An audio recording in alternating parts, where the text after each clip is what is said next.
Live Isn't this pre-recorded? Shut up. from his bedroom. Did you say his bedroom? Why, yes. Yes, I did. Oh, he is such a bad boy. Say, man, what this show about anyway? Politics. Religion. Say what? Don't you know you're not allowed to talk about that stuff? It's time to break some rules then. Prepare to get triggered and be made uncomfortable because here's your host, the Jace Man, Jace Barnett. And this is Those Two Things.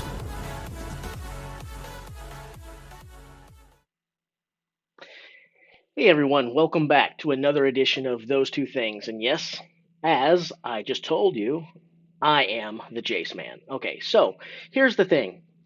I want to first start out by apologizing that I did not get back to you guys in the last week. I know I did an RBG episode and I promised you there'd be another one coming.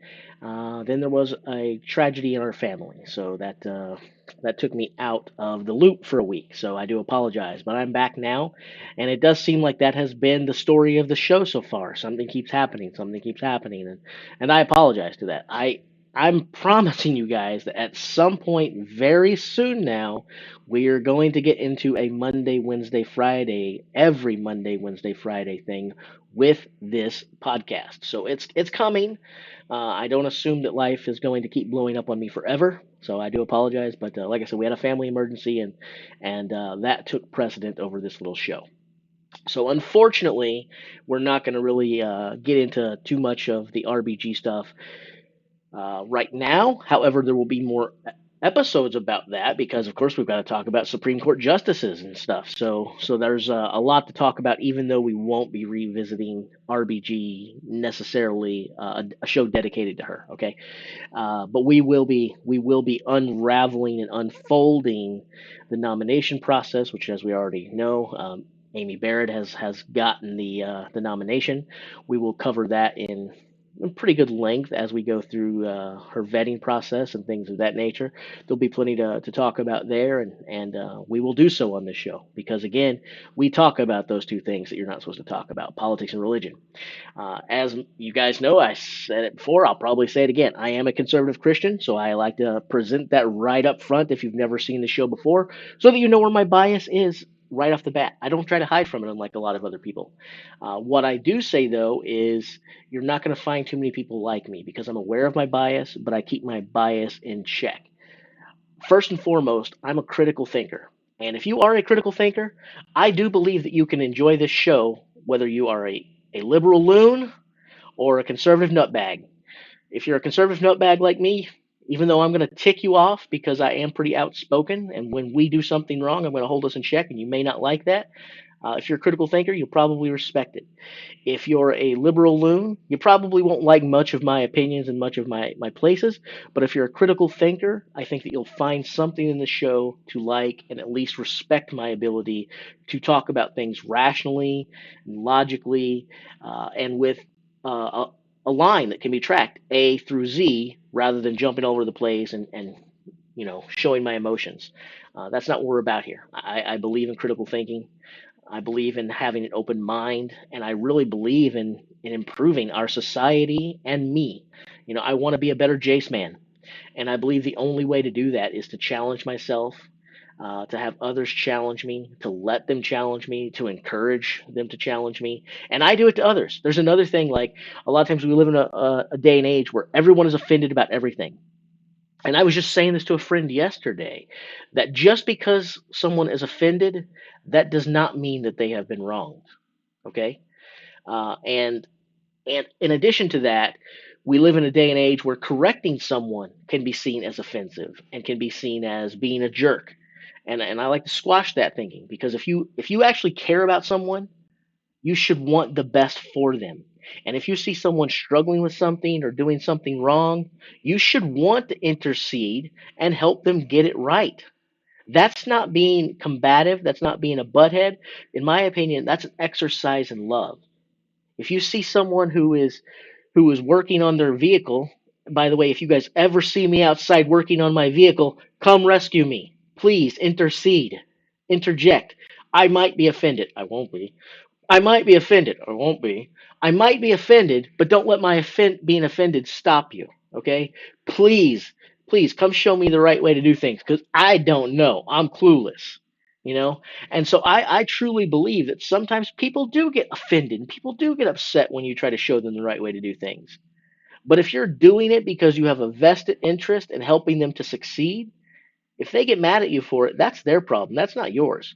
You're trying to help someone. You do that. And I believe that also has to happen when we're talking about those two things. Okay. That's how I see things. When we're talking about those two things right there, when we're discussing these things that you don't talk about, politics and religion, if you're talking down to someone just because you want to feel superior to them, just because you want to belittle them, okay, that makes you an a-hole. But if you believe that you have something that is fruitful and can benefit them, then you have an obligation to share and you have an obligation to correct them. Also, you have an obligation to yourself to welcome correction from others. If none of us know it all today, we all think we know it all. Trust me. It's been said about me my entire life. People say, "Well, Jace, you think you're always right." And I'm like, "Yeah, of course I do. So do you." Every one of us thinks we're always right because no one walks around going, "Hey, I think I'm wrong about this, but I'm still holding on to it." We all think we're right. Every one of us. It's okay to think you're right. If you think you're wrong, hopefully you don't think you're wrong because as soon as you realize you're wrong, hopefully your opinion shifts. At no point did you become wrong. You just went, you were right here. Now you have a different opinion and you're right here. At no point did you actually go from wrong. You just plugged yourself in one hole and took yourself and plugged yourself in another hole. You stayed right.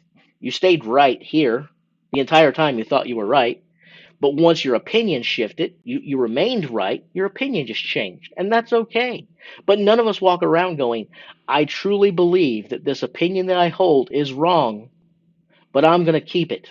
If that is you, newsflash, you're a moron. Okay? Of course I think I'm right. So do you. Here's the thing, it's not about do you think you're always right, it's about are you open to correction? Are you open to seeing a new truth? Are you open to finding out that the facts that you know today may not actually be facts? And you could learn some new facts that change that hole that you're in. Again, you were right here, at least to you, and you'll be right here, just with some new information, right? Now, obviously, if once your opinion shifts, you're going to look back at the original opinion you held, and you're going to think that was wrong, right? That's because your opinion has shifted, but you still thought you were right. You thought you were right back then. You think you're right now. That's okay. But of course, I think I'm always right, and so do you. We all do. We're supposed to because you're not supposed to hold opinions that you think are stupid or false. So in this show, that's one of the things that we deal with critical thinking. Is I say, hey, I know that I think I'm right, and here's why I think I'm right. Here's the evidence that has brought me to this conclusion. But if you have some differing evidence, if you have better evidence, share it with me. Because at the end of the day, I'm not so pompous that I want to go down on a sinking ship because I thought it was right and I'm going to say that it's right. At the end of the day, I want to be right. I believe that the opinions I started the day with were right, but if they're not, hopefully at the end of the day, I have some new opinions because I have new opinions based on new facts. So, yeah, I think I'm right, but more importantly, I want to be right. And being a desire to be right means you must acknowledge the possibility that you're not now. I do think I'm right. I don't know that I'm right. You see the difference? I 100% believe that the beliefs that I have right now are correct. I 100% believe that they are correct. I don't know that they're correct. The way that you do know is by challenging them, by giving them litmus tests from yourself and from others, and by opening yourself to different dialogue and different challenges. And if the opinion that you have doesn't stand up to the scrutiny, hopefully your opinion shifts and changes. It should. And then you can go to bed, put your head on the pillow at night, knowing that you're right. You're still right. You're just still right, having shifted where you were. So anyway, what we're going to talk about in today's episode with that the world's longest thing where I just said the same thing over and over and over and over, and some of you will watch this and be like, "Wow, that's so deep," but really it was just me mumbling. So anyway, after the incoherent mumbling, what we're going to talk about today is we're going to talk about the dumpster fire that was the first presidential debate of 2020. Okay, so let me go ahead and show you the only thing that I learned from last night. The only thing I learned is that I hope one day my children grow up to demonstrate the maturity of a presidential candidate. Said no good parent ever. Yeah, because we saw no maturity on display last night. Those of you who watched it, yeah, we didn't see any maturity. If you claim that you did, you are living in your bias so much so that you refuse to see the truth. You're basically dumping all of your your preconceived notions into what you thought was going to happen. You didn't actually watch. You didn't actually pay attention. You didn't listen. If you were a pro-Trump person, you sat there going, "Yay, Trump! Yay, Trump! Yay, Trump!" without actually hearing what he said or without hearing what Biden said. And if you were pro Biden, you did the same thing. Yay, Biden, yay, Biden, yay, Biden. But if you actually thought that was a good debate or you actually thought anything was shared that was of value last night, you didn't watch and you didn't pay attention. There's just no way that you could have actually got something out of last night fruitful from watching it. It didn't happen. Last night was terrible. And we're going to talk about a couple of those things now, okay? So one of the first things that I thought was terrible is, as this thing talks about, just the total lack of maturity that was on display by both candidates. It was terrible, okay? So you had the president of the United States who would not allow Joe Biden to say anything. All he could do was interrupt. I mean, Joe could hardly say a, and, or the without Donald Trump jumping in to correct him or try to take over. He would not allow Joe Biden to speak at all. And before you guys say, and you non-critical thinkers with your bias, there, well, what about Biden? He interrupted. Yes, he did, but not like Donald Trump. And if you believe they did that equally, again, you're fooling yourself. It was not equal at all. We're going to get to Joe Biden's immature, bad behavior in a minute. They both engaged in a fair amount of immaturity in multiple ways, but I want to talk about specifically what I thought was the biggest the biggest evidence of immaturity in each candidate. And in Donald Trump, it was just the fact that he didn't really show up to do a debate. He wanted to do a speech and he wanted to pretend he was on Twitter and put Joe Biden down and blast the left and everything else. And I get it. I get it. Um, but that's what he came to do. He didn't come to debate. He came to pretend that he was on Twitter and give zingers and one-liners. And that's not a debate. As a matter of fact, I heard some of the post-debate commentary where people were talking about, well, I thought the best line of the evening was, and then they would say what it was, and I even heard that, and I was thinking that that shouldn't matter, and that's not what you're supposed to be tuning in for. That's not a debate. A debate is about a free exchange of ideas supported by facts and evidence with a person telling you why their opinions and plans are superior to the plans and opinions of the opponent. Again, based upon facts and evidence. You have the free exchange of the ideas, and you let the people listen to those ideas to see who actually makes more sense. It's not about one liners and zingers. You know, one line that Donald Trump had that I heard people talking so great about was I've done more in 47 months than you have done in 47 years. And people are like, oh, that's a good line. Okay, I kind of agree. It's a good line. That's not what a debate is about. And nobody watching at home got anything from that line except maybe a ha ha ha ha ha or an oh. Is that what we're tuning in for? Probably is, sadly, but it's not what we should be tuning in for. The American people who are watching the debate should be looking to walk away feeling enlightened, feeling confident about who they're going to select as the next commander in chief. Not walking away going, dang, man, that guy got some good spin. Oh, that's pointless. Doesn't matter. One-upsmanship doesn't make you a good ruler, doesn't make you a good leader. And if you guys want to play that game, play it with me because I'm pretty good at coming up with one-liners and zingers. I'm a pretty witty guy and I'm pretty quick off the cuff. So either one of you, come at me. You're gonna lose. I guarantee it. I guarantee it. Oh, Jace, that's arrogant and preposterous. Well, nowhere near as arrogant and preposterous as the man who is currently commander in chief, who my buddies swear by. And as a matter of fact, the more pompous and arrogant he is, the more they love him for it. So if you want to think of me as pompous and arrogant, that's cool. That's cool. It seems to work for him. But in any event, yeah, that was Trump's biggest demonstration of his ability, I should say, lack of ability to not show up for a debate, was just manhandling the thing and taking total control nonstop. On the other hand, what was Joe Biden's biggest evidence of immaturity on display? Well, the fact that he just kept calling the president names. It, he kept using ad hominem attacks and kept attacking the president personally. And he used names that they don't belong in a debate, period. They don't belong in a high school debate.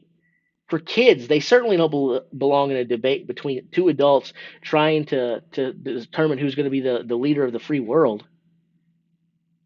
And I believe that all people deserve respect. Not some people, all people deserve respect.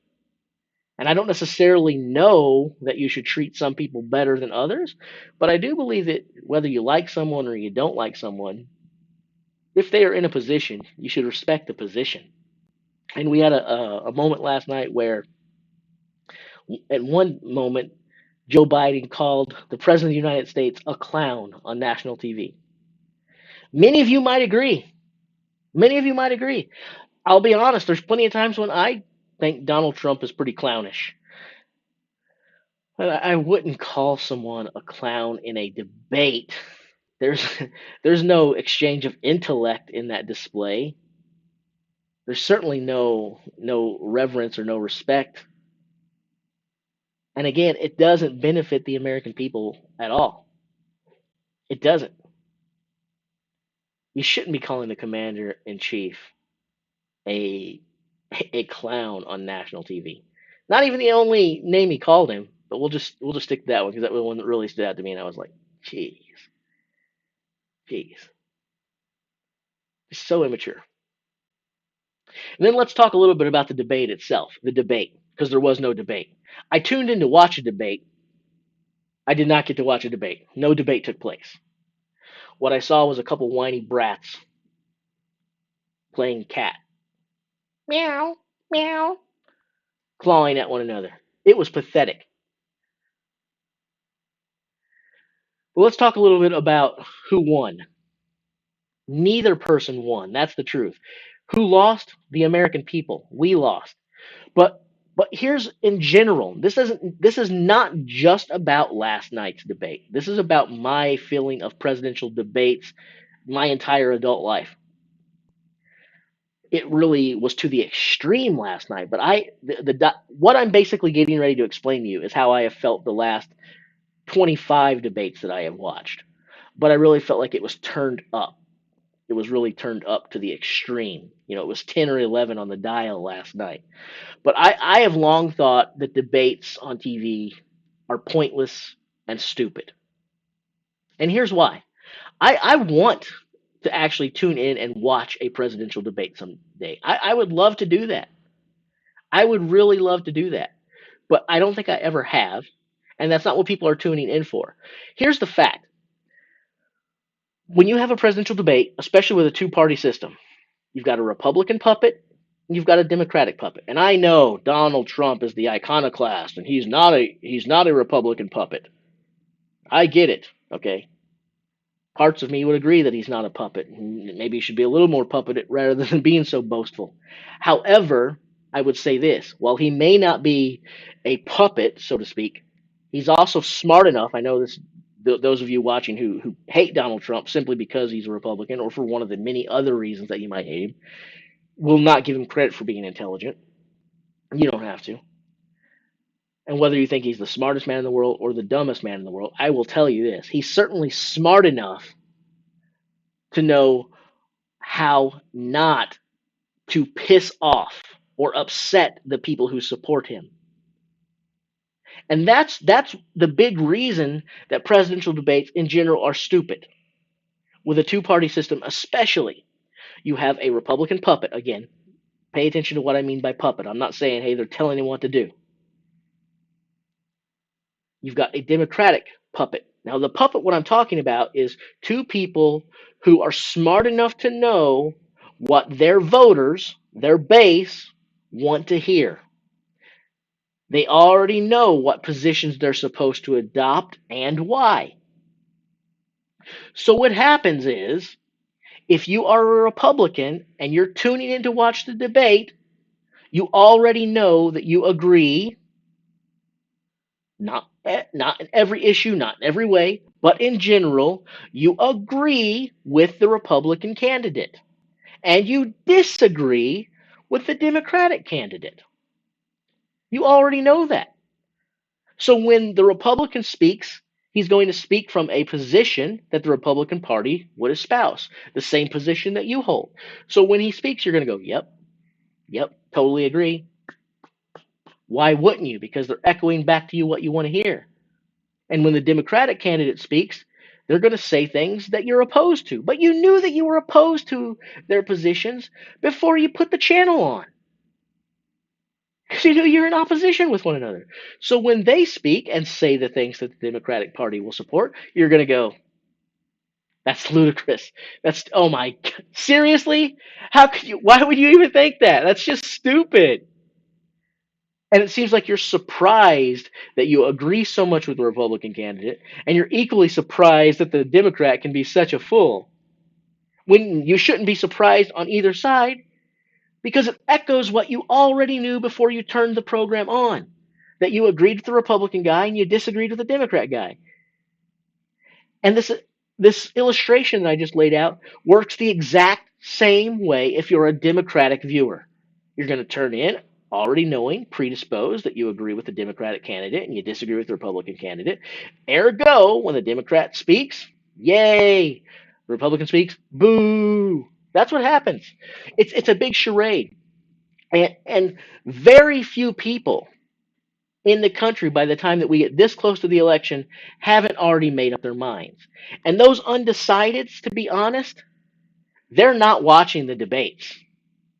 Am I saying that zero of them are watching? No, I'm not saying that zero of them are watching. But first of all, the undecideds are a very small portion. And it's a very small portion of that small portion that are tuning in. The people who are tuning in are people who are already decided, and we're almost treating it like it's a football game or a baseball game. We're tuning in to cheer on the home team. If we're a Democrat, we're watching with our little foam fingers, Biden #1, woo! And if we're a Republican, we've got our Trump jerseys on with our MAGA hats, right? We're tuning in to watch a ball game. And sports fans, just so you know, they don't think critically. They are ruled by fandom, which is completely different than sitting and listening. We don't do that when we watch presidential debates. We tune in to support someone. And so what happens is the American people and the pundits, the mouthpieces in the mainstream media, they already know who has won before the event takes place. Because whichever side they were for, they're going to announce that candidate as the winner of the debate afterwards. And so will the American people. Your social media will look exactly the same. And so I have thought debates, by and large, are stupid and a big waste of time my entire adult life. However, last night it was to the extreme. Because, again, we didn't get to watch a debate, and we didn't really get to hear any ideas. What we heard was, again, the whole fighting stuff. And I'm telling you, even though I don't think hardly anyone was watching who was undecided, if you were an undecided person and if you actually tuned in last night because you were thinking, man, this is pretty important, and I do want to exercise my right and my duty as an American citizen to voice and have a role in this presidential election, who's going to run my nation. But I'm torn. I'm torn, and I don't want to. I don't want to worry about how Donald Trump is such a polarizing figure. I don't want to worry about that. What I want to do is I want to vote for the candidate who I think has the best ideas and the best plan for America. And so I'm going to tune in, and I'm not going to worry about whether it's an orange man with bad hair or an elder citizen who is having trouble speaking coherently and they call Sleepy Joe. I'm not going to worry about that. I'm going to tune in and I'm going to watch and listen to who has the better plan for my country and my family. And if that was you, I applaud you for doing that. I also apologize to you for what you got out of it, because it was nothing. If you were undecided last night, I don't see where you walked away thinking, that's my guy. You probably walked away thinking, ugh, ugh. And both candidates said, even though they didn't stay on topic and even though they didn't give good positions or any positions, uh, I would have been okay if they'd stayed with the talking points more, because at least then there would have been uh, an intellectual discussion rather than just nitpicking. Um, but but both people at various times said things that were really, really stupid, or took positions that were really, really stupid. I know you definitely see it on the other side. You can point out where the other guy did it, because that's our specialty, is talking about how the other guy failed. But in this show, we think critically, we think constructively, and we speak intelligently, openly, and honestly, because I'm not beholden to anyone. And so last night we saw both guys really flub majorly. Okay. So, like, Biden, on more than one occasion, he was specifically asked a question and flat out told us that he wasn't going to answer the question. And that is mind boggling, right? Why would you not? I mean, that's what you came on the debate for. That's exactly what that platform is for. That's why you're there, to tell us what your position is. So if you came there and you're not going to do that, then I have to ask you, why did you come and why did you agree to it? That's what you're there for, man. And you should want to do it. I know why you didn't want to do it. It's because you're afraid you're going to say something that's going to alienate some people. Okay, well, guess what? Just by taking a position, you alienate people, but you can't play the middle and you can't play the person with the mouth shut. That doesn't work. Zero integrity in that, and actually zero plan in that. You'd better come out there ready to not only tell us your plan, but have enough belief and confidence in your plan to defend your plan, not only to the proponents, but against your opponents. If you believe something, if you think that you have a great plan, come out there ready to answer the questions, tell people what your plans are, and when you get balked at for it, when your opponent Donald comes at you, or a pundit comes at you, or I come at you, and we say, hey, that's dumb, or maybe someone in your party who was kind of in the middle ground and was thinking about walking the other way, and you're afraid that you're going to alienate them, have enough confidence to say, whoa, whoa, whoa, whoa, whoa, stop. Before you get mad at me, or if it's one of your proponents that you're afraid you just may have left behind, before you walk away, let me tell you why this is the right course of action. Let me tell you why this is sound thinking and why this is a great plan. Evidence, evidence, evidence, evidence. Outline it, believe in it, and have the evidence to back it up. Don't play the I'm not gonna say. Donald Trump, on the other hand, there was a point where he was asked to denounce white supremacy. And it was kind of crazy from a lot of reasons. So what he said, for those of you who didn't watch, and it'd be kind of strange to me if you didn't watch that, but you're watching this, but um, For those of you who didn't watch the debate but are watching this, what he actually said was he told the white supremacists to stand back and stand by. After he kept asking Chris Wallace, "Well, who do you want me to judge? Who do you want me to condemn? You tell me who you want me to come after. I'll do it." And Chris Wallace told him precisely who he wanted to come after, and he had to hem and haw, and then still didn't do it. What's funny is I've heard a lot of people on the right defend what Donald Trump said with the whole stand back and stand by thing. Let's start out with this. It doesn't really matter if it was a miss if he misspoke. It doesn't really matter if he meant something else. It doesn't really matter if he has criticized white supremacists in the past. It doesn't really matter if he has condemned bigotry in the past. None of that matters. It doesn't matter what he meant to say. What matters is A, what he did say. You have to be accountable for what comes out of your mouth, whether you meant any harm or not. You got to stand accountable for it. Number two, the fact that he had to hem and haw and think about how he was going to answer this question, to me, is equally inexcusable. And I've heard people defend it in multiple ways. I've heard people outright defend what he said and said, that's not really that big of a deal. Or, hey, he's right. Well, he's not right. And he didn't really take a position, but the position that he did take is just like, almost sounds like someone who's standing by ready to give his troops an order rather than denounce anyone. Some people have tried to defend it and say, well, he told them to stand down. Okay, first of all, telling them to stand down would not be good enough. But let's be honest, he didn't say stand down. He said stand back and stand by. Neither of those are stand down. I would say that stand down is not good enough either. It is not denouncing racism, and it is not denouncing white supremacy.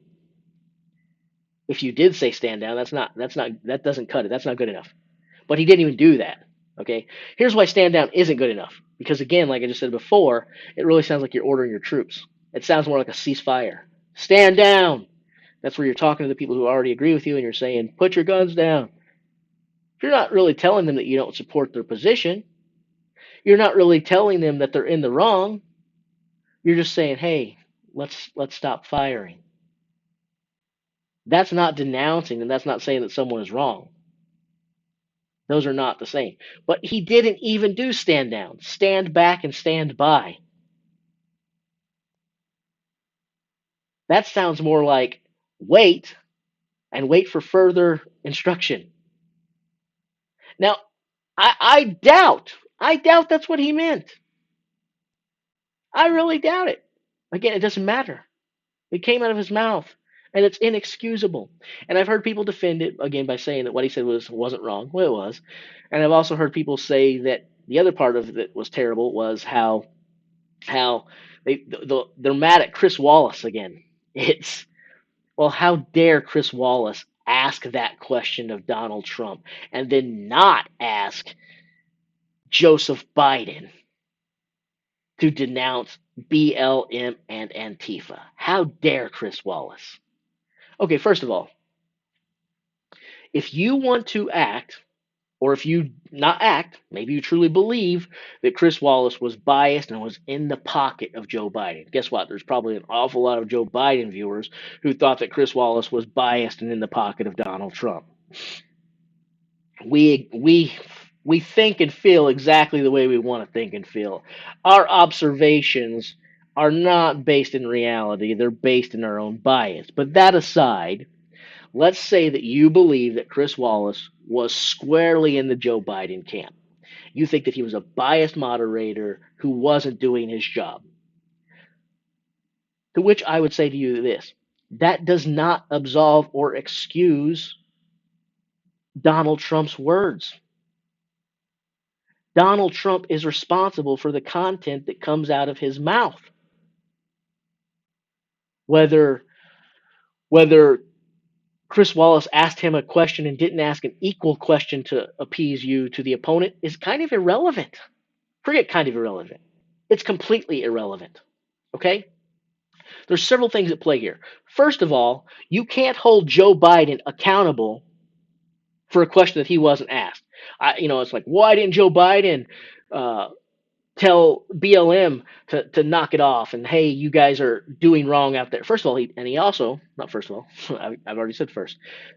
In addition, he did talk about how he's against the violence, he's against the crime, and that stuff needs to stop. But again, that's not good enough because you want it to be somehow you want it to be white supremacist versus BLM Antifa. So if you want to shape the argument that way, okay, here's the fact. Joe Biden wasn't asked that. So you can't go, well, why didn't he say that? Well, he wasn't asked to say that. You can't hold him accountable for a question that he wasn't asked. On the flip side, Donald Trump was asked a clear question and he punted at best. At best, he punted. I'd really say he fumbled or maybe even did worse. But the best that you could say is that he punted and tried to avoid it. And why did he do that? Here's why he did it. It goes back to that thing I was talking about earlier about why people are tuning in to watch and why I think the debates are a big, giant waste of time. The candidates know. The candidates know that the people who are on their side at the start of the debate, they know what those people want to hear. They know what those people believe. They know the demographics of their supporters. Here's the fact. Donald Trump doesn't have to be bigoted. Donald Trump doesn't have to be racist. Donald Trump doesn't have to be these things. But if you would be foolish to think that there aren't an awful lot of racist white dudes who support Donald Trump. That's not Donald Trump's fault. It's not his fault or his responsibility for who supports him. But let's be honest. If you are a racist white dude, there's probably a much, much better chance that Donald Trump is your guy than Joe Biden is your guy. That does not make Donald Trump a racist. I'm not saying Donald Trump is a racist. That's not pertinent to this discussion. The point is, Donald Trump is smart enough to know that if you are that racist white dude there, he's probably got your vote. And he doesn't have to approve of your opinions or ideology, but he still needs your vote. And that's why he flubbed and hemmed and hawed and said what he said, because he didn't want to lose that vote. And I have a problem with that. From an intellectual standpoint, I get it. Again, I'm not Mr. Emotional. I'm intellectual guy. That's what this show's about, not about speaking of our emotions. So I'm not an emotional guy. Intellectually I get it. But outside of intellectual, there's another ingredient. It's called integrity. And the integrity side of things, that portion of me looks at it and says, it's inexcusable. Whether you're going to lose that vote or not, some things are more important. And sometimes you just got to tell people, no, knock it off. And if it upsets you and it makes you mad at me, so be it. If you don't want to vote for me after this, fine, don't. Sometimes you gotta have integrity. You gotta do that. You gotta stand up, even when it's unpopular and even when it works against you. But then to hold that against Joe Biden when he wasn't asked that question, that's not fair. There's no intellectual fairness in that. Now, if in the next debate, if he gets asked about riots specifically and about Antifa and Black Lives Matter supporting violence or the organizations themselves, because we believe that they are terrorist organizations and we believe that they are directly supporting and directly asking that crime and rioting happens. If he's asked about that and he comes out with a, well, here's the thing, or he says, well, stand by. If you want to come after him, then go ahead. It'll be fair game, and you'll be in your right to do that. But you can't hold him accountable for not speaking about something that he wasn't asked about. And you certainly can't give your guy a pass when he spoke about something and badly spoke about something. That doesn't work. We live in a world where we love the whataboutism game. We don't want to hold anyone accountable if they're on our side. And when our guy messes up, we find every reason and excuse why it's perfectly acceptable that our guy flubbed. Usually because the other guy messed up more or the other guy messed up first. Neither of those should matter, guys. Messed up worst or messed up first doesn't matter. What really matters, we've got to get back to the basics. Is this conduct, is this content good or is it bad? If it is good, we should support it. If it is bad, we should be critical of it, regardless of what the other guy did first, second, better, or worse. We have to stop acting like a mistake is perfectly okay if the other dude made a bigger mistake. It's not. It's not okay. And in this case, it's even more ridiculous because, again, Joe Biden didn't make that mistake. So how can we really say he made the bigger faux pas when he didn't make the faux pas? That was Donald Trump's faux pas unilaterally. Okay? So let's be honest. Both sides screwed up. Both sides were terrible. We don't know what Joe's going to do or what Joe's plan is because he wouldn't tell us. We don't really know what Donald Trump's going to do or what his plan is either because he didn't tell us. All he did was keep telling us that what Joe was saying was a lie and what Joe was saying was wrong and that what Joe was saying that Joe would do the job worse and that Joe is dumber and so on and so forth. We heard very little from either guy last night about what it is that they want to do or plan to do for our country. Basically, instead, what we saw was a big, massive display of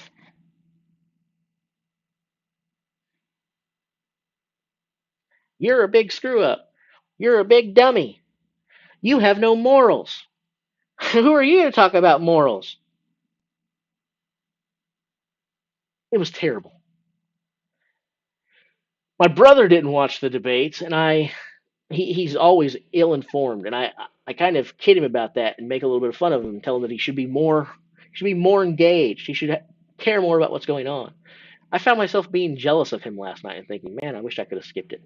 And now I'm kind of depressed because I have to watch the second and third debates because A, I care, but also I kind of got to cover them in this show. So I'm kind of on the hook to watch them, even though I don't really want to. And I'm praying that they don't look anything like debate number 1. I don't have a whole lot of confidence that they won't, though. I have a feeling that I'm going to be on board for a whole lot more of this kind of stuff. And I have a feeling that I'll be making another meme similar to this one after debates 2 and 3. Really hope I'm wrong, though. Stay tuned. Did you like that? Do you want more? Then you know what to do. Like, share, subscribe. Hated the show? Hated Jace? Want to put Jace on blast? That's fine too. Let us know in the comments. And whether you love us or hate us, join us every Monday, Wednesday, and Friday for another opportunity to talk about those two things.